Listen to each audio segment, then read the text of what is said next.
बच्चों, आज हम नवीन पल्लों के अंतर्गत एक एकांकी का वाचन करेंगे। एकांकी का शीर्षक है रीढ़ की हड्डी। बच्चों, इस एकांकी के लेखक हैं प्रसिद्ध नाटककार जगदीश चंद्र माथुर। बच्चों, एकांकी नाटक का एक लघु रूप होता है। जैसे नाटक कई दृश्य या कई अंकों में होता है, उसमें कई प्रकार के सीन होते हैं, लेकिन एकांकी में प्रायः एक ही सीन होता है या एक ही अंक होता है। तो आइए आज जो हम एकांकी पढ़ रहे हैं उसके शीर्षक पर पहले ध्यान दें। इस एकांकी का शीर्षक है रीढ़ की हड्डी। जब पहले पढ़ते हैं तो ये ध्यान जाता है कि आखिर इसका शीर्षक रीढ़ की हड्डी क्यों रखा गया। तो बच्चों, जैसे शरीर में रीढ़ की हड्डी का महत्व है, वैसे ही समाज में महिला का स्थान होता है। महिला जो है समाज का एक महत्वपूर्ण अंग है, इसलिए उसका सम्मान, उसका स्थान सही रूप में समाज में होना चाहिए, जिससे कि समाज स्वस्थ ढंग से आगे बढ़ सके। बच्चों, इस एकांकी में नारी के सम्मान और स्थान की चर्चा की गई है। आज नारी शिक्षित भी है, स्वावलंबी भी है, आत्मनिर्भर भी है, लेकिन फिर भी ऐसी स्थितियां परिस्थितियां बन जाती हैं कि उसको किसी न किसी प्रकार से प्रताड़ित होना पड़ता है। बच्चों, ये प्रस्तुत एकांकी में जो मुख्य पात्र उमा है, वो अत्यंत शिक्षित और पढ़ी लिखी है, लेकिन उसको अपनी योग्यता के अनुरूप वर नहीं मिल रहा है। अतः उसके पिता विवश होकर के उसकी शादी एक कम योग्य लड़के से करने को तैयार होते हैं। ये हमारे समाज की एक विडंबना है। बच्चों, लेकिन उमा अपनी बुद्धिमानी से कैसे अपने जीवन को संकट में पड़ने से बचा लेती है, वो इस एकांकी में दिखाया गया है। आइए एकांकी का पाठ करते हैं और इसके अर्थ को, इसके उद्देश्य को हम समझते हैं। बच्चों देखिए, कोई भी एकांकी या नाटक होता है तो उसमें पहले पात्र परिचय दे दिया जाता है।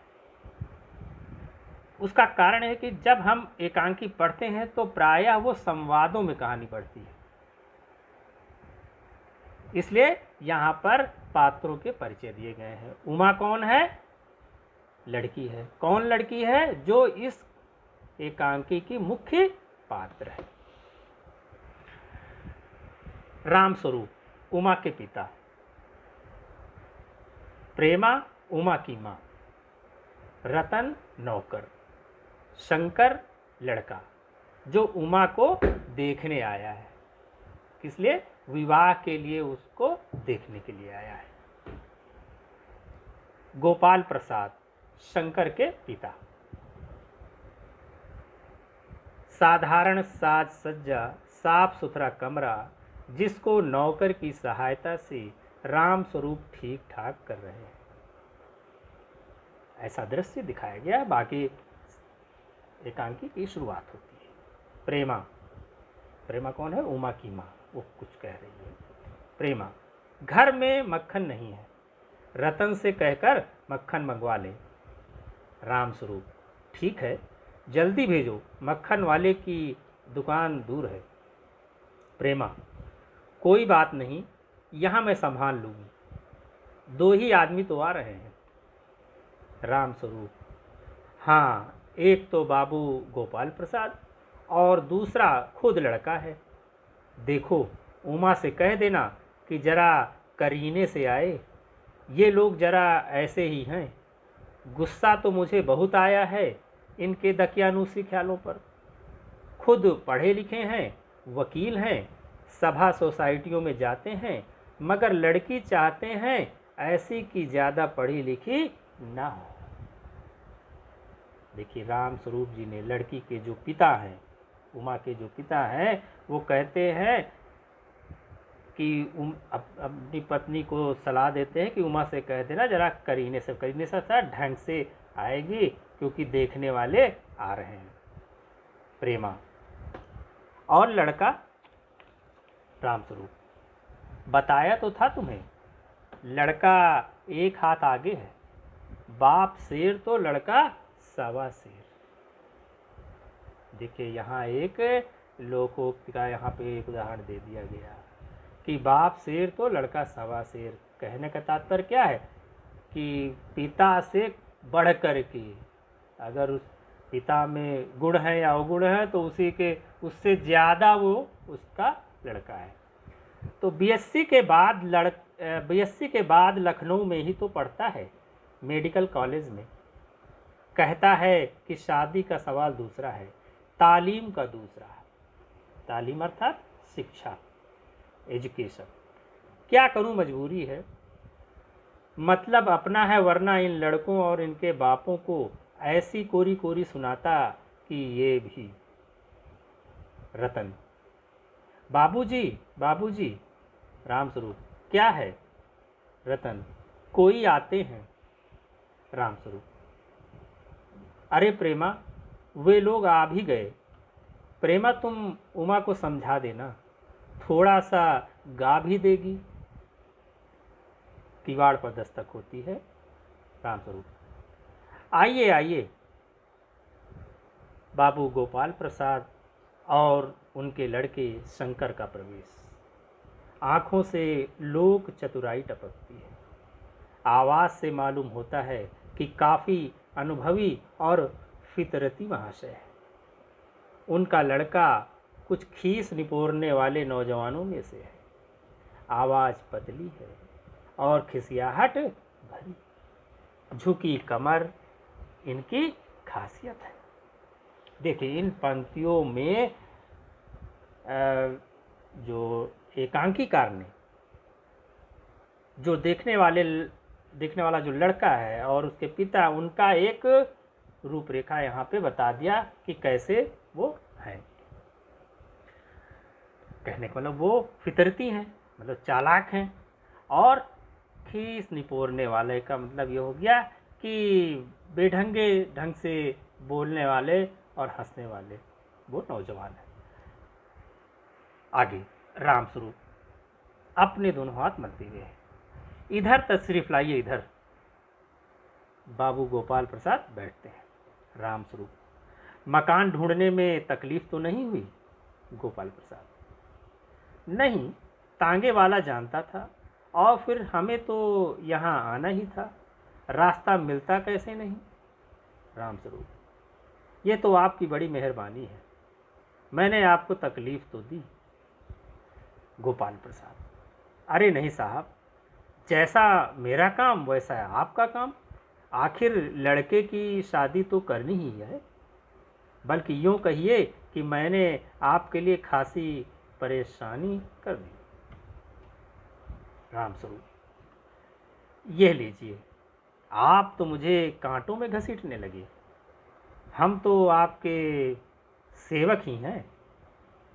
थोड़ी देर बाद लड़के की ओर मुखातिब अर्थात लड़के की तरफ देखते हुए राम स्वरूप ने कहा, लड़की के पिता ने कहा, और कहिए शंकर बाबू, कितने दिनों की छुट्टियां हैं?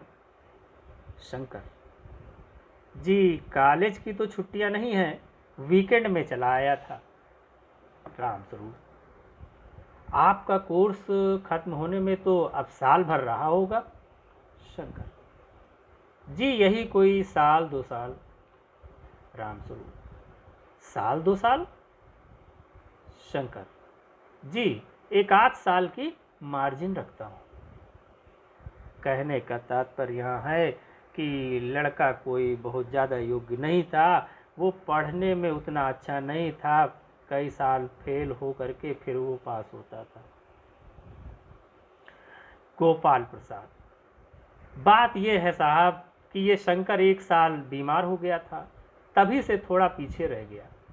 वैसे पढ़ाई में होशियार है। रामस्वरूप: जी हाँ जी हाँ। गोपाल प्रसाद: अच्छा तो साहब जरा बिजनेस की बात हो जाए। रामस्वरूप: बिजनेस? बिज ओह अच्छा अच्छा, लेकिन जरा नाश्ता तो कर लीजिए। देखिए यहाँ जो है, जिस व्यक्ति का जैसी उसकी सोच होती है, मेंटालिटी होती है, वो जाहिर हो जाती है।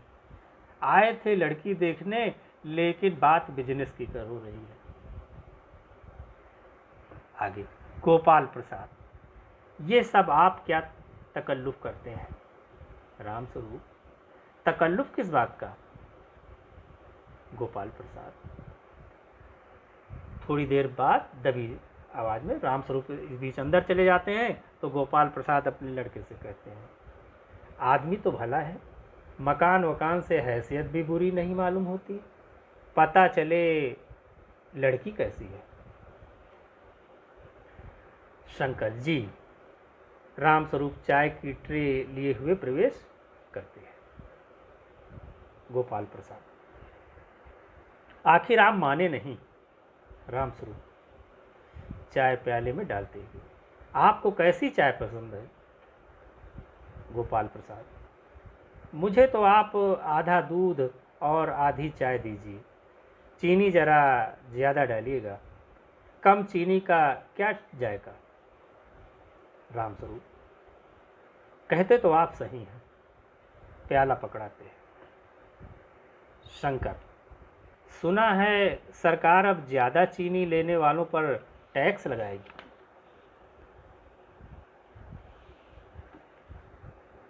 गोपाल प्रसाद: अरे साहब, मेरी मानो तो सरकार को बस एक ही टैक्स लगाना चाहिए। रामस्वरूप शंकर को प्याला पकड़ाते हुए कहते हैं, वो क्या? गोपाल प्रसाद: खूबसूरती पर टैक्स। रामस्वरूप और शंकर हंसते हैं। मजाक नहीं साहब, टैक्स देने वाले चूं भी नहीं करेंगे। देखिए कैसी आमदनी बढ़ेगी सरकार की। रामस्वरूप: वाह वाह, खूब सोचा आपने।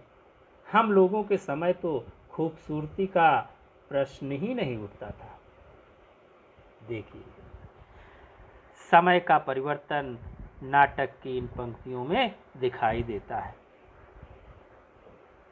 पहले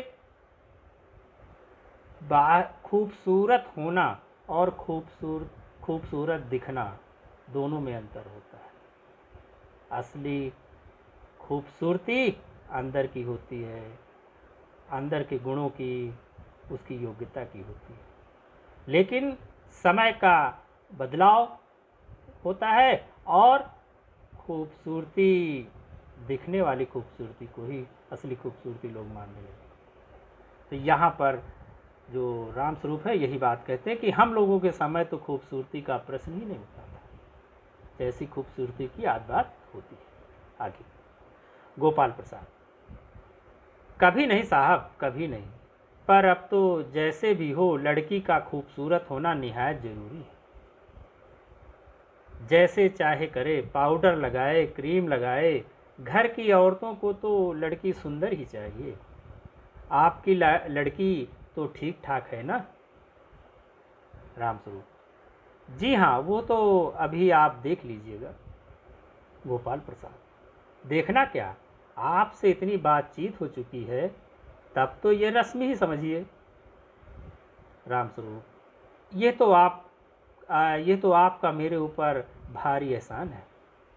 गोपाल प्रसाद: जन्म पत्री तो मिल ही गई होगी। रामस्वरूप: जी उसका मिलना क्या मुश्किल बात है, ठाकुर जी के चरणों में रख दिया, बस खुद ब खुद मिला हुआ समझिए। गोपाल प्रसाद जी बिल्कुल ठीक, लेकिन साहब साफ बात बता दें, हमें ज़्यादा पढ़ी लिखी लड़की नहीं चाहिए, मैट्रिक तक ठीक है, कौन भुगतेगा पढ़ी लिखी के नखरों को, क्यों शंकर? देखिए यहाँ ये जो देखने वाले आए हैं उनका मानना है कि लड़की ज़्यादा पढ़ी लिखी नहीं होनी चाहिए, पढ़ी लिखी लड़कियाँ नखरेबाज होती हैं, उनका मानना है। असली बात यह है कि जो पढ़ी लिखी लड़की होती है वो समझदार होती है, वो अपना अच्छा बुरा समझती है, उसी के अनुरूप वो निर्णय करती है। इन्होंने कहा कि मैट्रिक तक ही ठीक है, मैट्रिक अर्थात हाई स्कूल तक की जिस तक ही शिक्षा वो पर्याप्त मानते। आगे शंकर जी हाँ, मुझे कोई नौकरी तो करानी नहीं।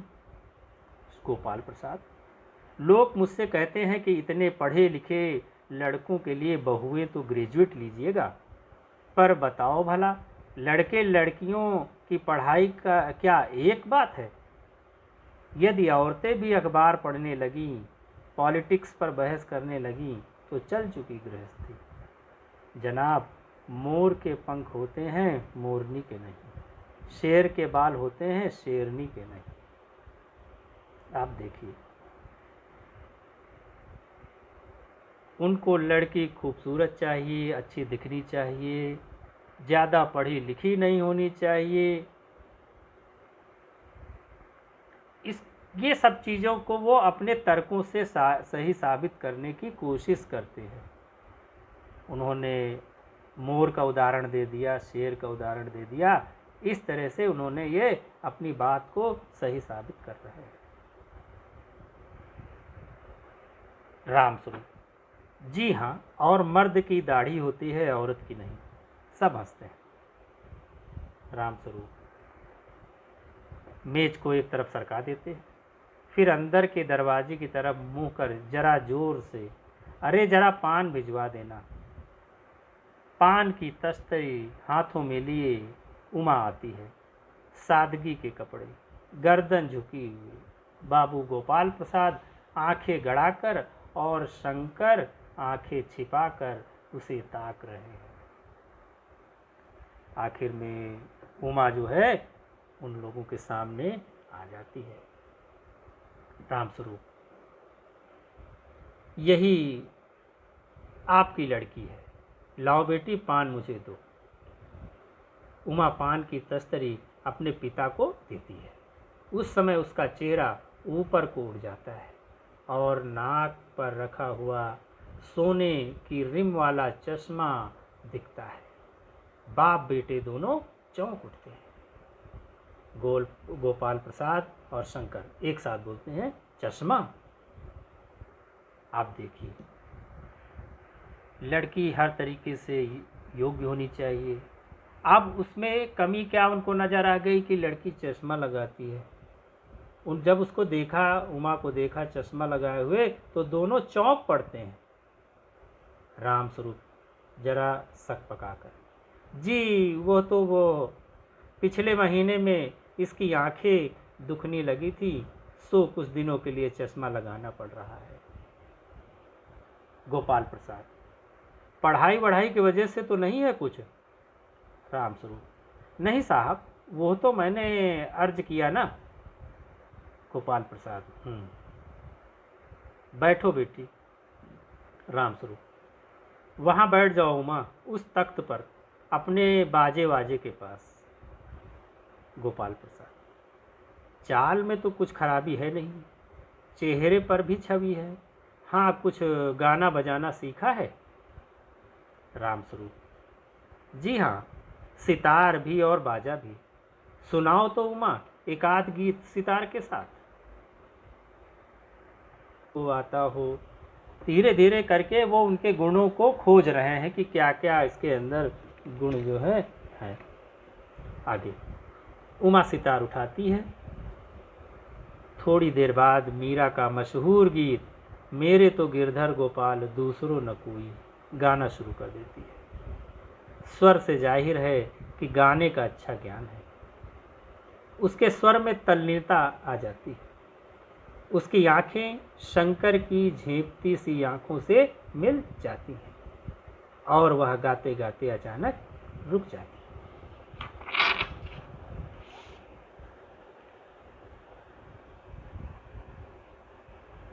राम स्वरूप, क्यों, क्या हुआ? गाने को पूरा करो उमा।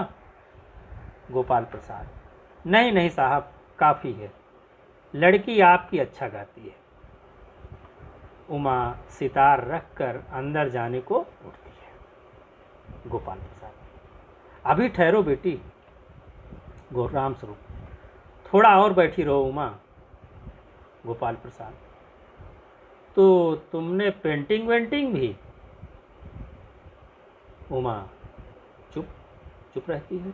उसकी जगह पर राम स्वरूप उसके पिता बोलते हैं, हाँ वो तो मैं आपको बताना भूल ही गया, ये जो तस्वीर टंगी हुई है कुत्ते वाली, इसी ने खींची है, और वह उस दीवार पर भी। गोपाल प्रसाद, तो बहुत अच्छा है। और सिलाई वगैरह? राम स्वरूप, सिलाई तो सारे घर की इसके जिम्मे रहती है, यहाँ तक कि मेरी कमीजें भी। कहने का मतलब, एक लड़की का पिता कितना लाचार अपने को महसूस करता है कि प्रश्न लड़की से पूछे जा रहा है और उत्तर जो है लड़की का पिता दे रहा है। तो आगे लड़के के जो पिता है गोपाल प्रसाद आगे कहते हैं, ठीक, लेकिन हाँ बेटी, तुमने कुछ इनाम विनाम भी जीते हैं। उमा चुप। राम स्वरूप इशारे के लिए खांसते हैं, लेकिन उमा चुप है, उसी तरह गर्दन झुकाए। गोपाल प्रसाद अधीर हो उठते हैं और राम स्वरूप सक पकाते हैं। राम स्वरूप, जवाब दो उमा। जरा शर्माती है। इनाम तो इसने। गोपाल प्रसाद जरा रूखी आवाज में, जरा इसे भी तो मुंह खोलना चाहिए। राम स्वरूप, उमा देखो, आप क्या कह रहे हैं, जवाब दो ना।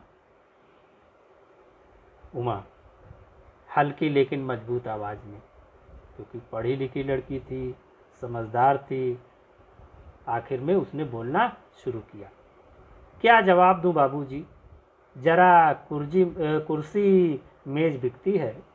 जब कुर्सी मेज बिकती है तब दुकानदार कुर्सी मेज से कुछ नहीं पूछता, सिर्फ खरीदार को दिखला देता है। पसंद आ गई तो अच्छा है, वरना। यहाँ एक लड़की अपनी बेबसी को जाहिर कर रही है इन शब्दों में कि उसको देखने वाला कोई है, दिखाने वाला कौन है, वो तो केवल एक दिखावे की चीज बनकर रह जाती है। राम स्वरूप चौंक कर खड़े हो जाते हैं। उमा उमा उमा, अब मुझे कह लेने दीजिए बाबूजी, ये जो महाशय मेरे खरीदार बनकर आए हैं, इनसे जरा पूछिए कि क्या लड़कियों के दिल नहीं होते, क्या उनको चोट नहीं लगती, क्या वे बेबस भेड़ बकरियां हैं जिन्हें कसाई अच्छी तरह देखभाल कर। गोपाल प्रसाद, बाबू राम स्वरूप, आपने मेरी इज्जत उतारने के लिए यहाँ बुलाया था। उमा तेज आवाज में, जी हाँ, और हमारी बेइज्जती नहीं होती जो आप इतनी देर से नाप तोल कर रहे हैं। और जरा अपने इन साहबजादे से पूछिए कि अभी पिछली फरवरी में ये लड़कियों के हॉस्टल के इर्द गिर्द क्यों घूम रहे थे और वहाँ से कैसे भगाए गए थे। शंकर, बाबूजी चलिए। गोपाल प्रसाद, लड़कियों के हॉस्टल में? क्या तुम कॉलेज में पढ़ी हो? उमा, जी हाँ, कॉलेज में पढ़ी हूँ, मैंने बीए पास किया है, कोई पाप नहीं किया, कोई चोरी नहीं की, और ना आपके पुत्र की तरह ताक झांक कर कायरता दिखाई है। मुझे अपनी इज्जत, अपने मान का ख्याल तो है, लेकिन इनसे पूछिए कि ये किस तरह नौकरानी के पैरों पकड़कर अपना मुंह छिपाकर भागे थे। आखिर में लड़के के क्रियाकलापों का खुलासा उमा ने यहाँ पे कर दिया, क्योंकि वो कॉलेज में पढ़ती थी और उसी कॉलेज की एक घटना का उसने यहाँ पे जिक्र किया। रामस्वरूप, उमा उमा गोपाल प्रसाद खड़े होकर गुस्से में, बस हो चुका बाबू रामस्वरूप, आपने मेरे साथ दगा किया। आपकी लड़की बीए पास है और आपने मुझसे कहा था कि सिर्फ मैट्रिक तक पढ़ी है। मैं चलता हूँ। बीए पास, उफ़ो, गजब हो जाता। झूठ का भी कुछ ठिकाना है। आओ बेटे चलो। दरवाजे की ओर जाते हैं। उमा, जी हाँ जाइए, ज़रूर चले जाइए, लेकिन घर जाकर ज़रा ये पता लगाइएगा कि आपके लाडले बेटे के रीढ़ की हड्डी भी है या नहीं, यानी बैकबोन।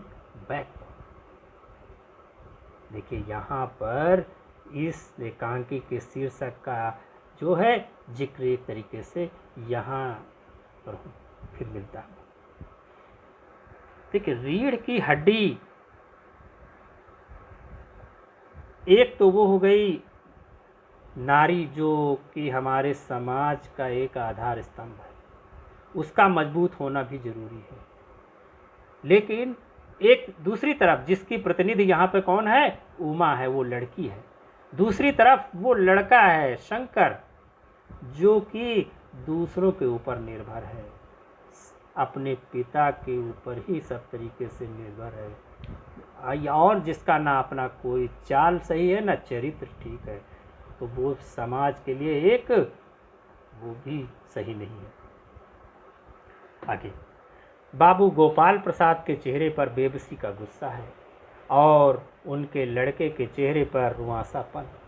दोनों बाहर चले जाते हैं। बाबू रामस्वरूप कुर्सी पर धम से बैठ जाते हैं। उमा सहसा चुप हो जाती है।